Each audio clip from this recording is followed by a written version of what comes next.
Hello, everyone. Welcome to your weekly tech update, the show that explores the newest, coolest, and yes, sometimes crazy side of the interwebs. I'm your gaming aficionado, Ray McNeil. Coming up on the program today, Starlink's new 10 gigabit per second internet costs just $1.25 million up front, and then $750,000 per month after that. A fan-made 7-hour Portal 2 prequel just hit Steam for free, and it's so good that you'll be sad Valve stopped making Portal all over again. Happening in this week's What The, I couldn't decide whether to talk about the truck that jumped the road in front of somebody, a snake coming out of somebody's ice dispenser, then there was this, and this, but then I saw this. And of course, we'll wrap up the program with this week's Moment of Joy. All that and a whole lot more coming up on today's edition of your weekly tech update. Next.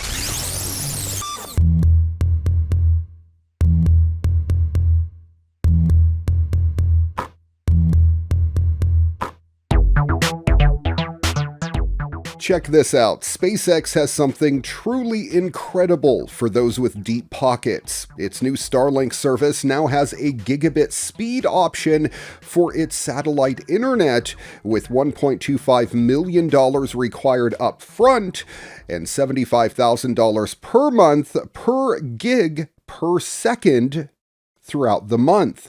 In other words, if you want your internet to go 2 gigs per second, well, that's $150,000. If you'd like it to go 10 gigabits per second, well, you're going to be spending $750,000 per month just on the service. And that's after it's installed. Yes, you have to get this one installed professionally, it sounds like. The Elon Musk-led SpaceX will send out a team to build an entire facility that is designed to receive 10 gigs of broadband speeds from Starlink's orbiting satellites. Regular Starlink users get sent a satellite dish, but 10 gigs per second isn't normal.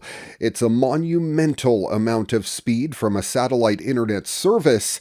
This isn't some off-the-grid government black-level facility. It will be on somebody's land feeding 10 gigabits per second of speed for $750,000 a month. That's actually not too bad when you factor it all out. How is SpaceX doing this? Well, Starlink has introduced its new Community Gateways option. This acts as a business program to attract internet service providers to have new ways of bringing ultra-fast satellite broadband to remote areas. Starlink introduced its first community gateway for the residents of a small town located on an island near Alaska. Optum Era is a local ISP in the area and is now powered by Starlink's new ultra-fast satellite connectivity from the gateway to help boost speeds for its customer base.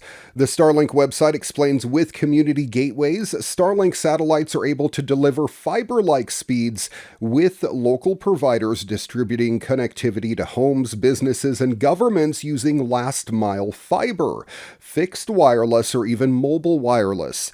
The first community gateway on the remote island in Alaska is able to provide 10 gigabits per second of symmetric uplink and downlink throughput, enough to serve thousands of new customers while operating at over 99% uptime. For an internet service, this is absolutely incredible.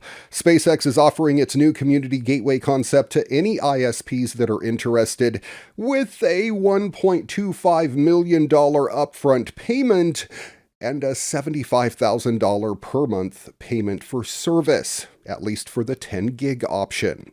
ISPs will, however, need to provide the required land, power, and lifting equipment as well.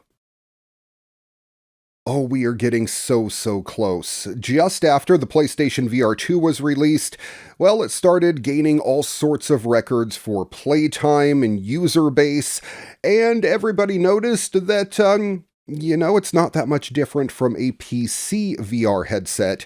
So people went to work on developing a VR driver for the PlayStation VR 2 that you can use to plug your VR headset into your computer and hopefully play VR games of some kind. We now have a listing on Steam for Ivory Driver for Steam VR for the PSVR 2. They're calling it the Premium Edition. There is no price as of yet, and they are warning that you're going to need a third-party processing unit of some kind. So we're going to find out more about that later on. But for now, it looks like the listing is up, and very, very soon, if you want to use your PlayStation VR 2 to play VR games through Steam on your PC, you might actually be able to do it. What does this all mean? They actually list it on the Steam listing. It says if you want to play PC VR without having to buy another VR headset, with Ivory and a Sony PSVR headset, you can use the two together. It supports the PSVR 2 at 120 Hz and a resolution of 4000 by 2040, which is incredible. You're going to have user configurable quality and performance options with it. It's going to integrate with Steam VR, so no manager, server apps, or additional configuration is going to be required, which is awesome. It includes the Steam VR dashboard overlay to change driver settings in VR, and all sorts of other support for the PSVR 2 6 Degrees of Freedom, lighthouses if you want to use them, Valve controllers if you want to use them, and if you want to upgrade to the Premium Edition via Steam, you can remove the limitations of the Lite Edition. They're not mentioning what that is, however. No mention on when this is going to be released either, but since they have the store page up and running, it shouldn't be too long. Keep your eye open for the Ivory Driver for Steam VR, the PSVR 2 edition on Steam. Any day, we've got our fingers crossed, we're going to see a change on this store listing, and we're going to be able to use it with our beautiful VR headsets that should simply work with your PC. Speaking of apps and mods for VR, you gotta check out Citra VR if you're a Quest user. You sideload it from SideQuest, and once started, you get a 2D panel with a Quest Home interface where you can manage and select games. When you select one, it then transitions into the full app upon launching. The virtual top screen renders the game in stereoscopic 3D as on the console itself, though you can already use Citra on PC VR, including streaming to Quest. Citra VR runs natively on Quest now as an OpenXR application. While the touch controller's default mapping makes most games on the platform playable, Citra VR also uses third-party wired USB and wireless Bluetooth controllers for games requiring more input. So if you want to use your Xbox controller, well, you may be able to for certain games at least. If you haven't caught on yet, this is how you can legally access 3DS games through Citra VR on your VR headset. It requires dumping your games through a hacked 3DS, which is all detailed in their FAQ page.